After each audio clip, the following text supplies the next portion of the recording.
Good morning, and welcome to another installment of Casey's Motivational Movement, where I realize you could have been doing anything else in the world right now, but you're tuning in to watch this video, and for that, I definitely thank you.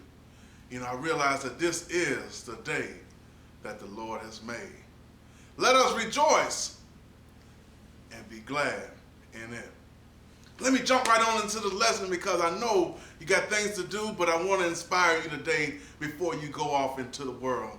So I want to share a story with you. It's one of my favorite stories, and the reason why it's one of my favorite stories is because of the symbolism. I look at this story and I apply it to my life, and I apply it to my life on several occasions when I forget the message, and I kind of refresh myself on it, and it kind of brings me back to a greater reality. And I know once you hear this story, your life as well will never be the same. Now let's jump right on into it. And it's about a donkey that falls into a well. Now that donkey began to do everything in his power to get out. And then later, that farmer who owned the donkey, he did everything in his powers to get the donkey out, to no avail. Till finally he called over his friends and said, you know what? That old donkey, he's on his last leg.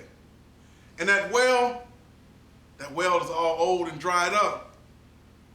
So they all grabbed shovels and they began to shovel dirt into the well. And as you can imagine, the yells from this donkey got louder and louder and louder, till eventually there was dead silence. The farmer thought to himself, well, he must have died. But one peculiar thing happened.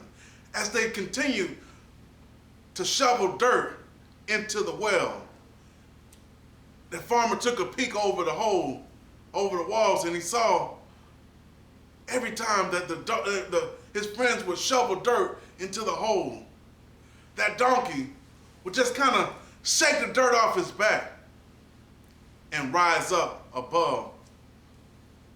And he did this over and over and over again until finally he got so high that he was able to just step out of the well, rescued. And see, the reason why, again, this is one of my favorite stories because, again, I apply this to my life. And as you can see, the symbolism. Let's look at the dirt. In this story, what does the dirt symbolize? The dirt symbolizes the things that we normally give our attention to, the negative things that we normally give our attention to. The things like fear and worry and doubt and bills and debt, our circumstances. All of these negative things is what the dirt symbolizes. And sometimes we find ourselves like that donkey, stuck in a hole, and our problems begin to overwhelm us. Our bills begin to overwhelm us. Our negative thoughts begin to overtake us as that dirt did. But then, what did that donkey do? That donkey began to shake those worries off. He began to shake those fears off. He began to shake those doubts off. Get off my back, fears. Get off my back, problems. Get off my back, circumstances.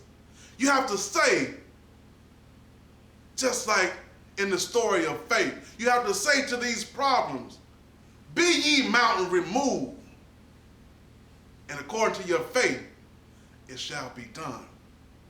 So again, this donkey finds itself out of the hole, and you can do the very same thing as we begin to focus not on our problems, but instead, let's focus on our solutions to our problems. Let's not focus on our debts, our bills, but instead, let's focus on our wealth. What are you worth? How much do you feel that your value is? It doesn't matter what anybody else thinks, because as my good book says, as a man thinketh in his heart, so is he. So as you begin to think, pay no attention to any outside sources. You are the only source that is relevant. Your ideas are only ideas that matter. Now, What else are we looking at? What else do we find out in this story here? We find that just like that donkey, many times in life, we find ourselves being that same jackass and falling into that same hole. But again, as we begin to shift our thoughts from the negative to the positive, don't worry about your fate. Don't focus on your fate, but instead focus on your destiny. I wish you blessings, I wish you peace, and I wish you blessings to go out into the world and be so inspired that you inspire someone else. Be so blessed that the blessed will call you blessed. I pray all these things in Jesus' name. Thank you, and God bless you.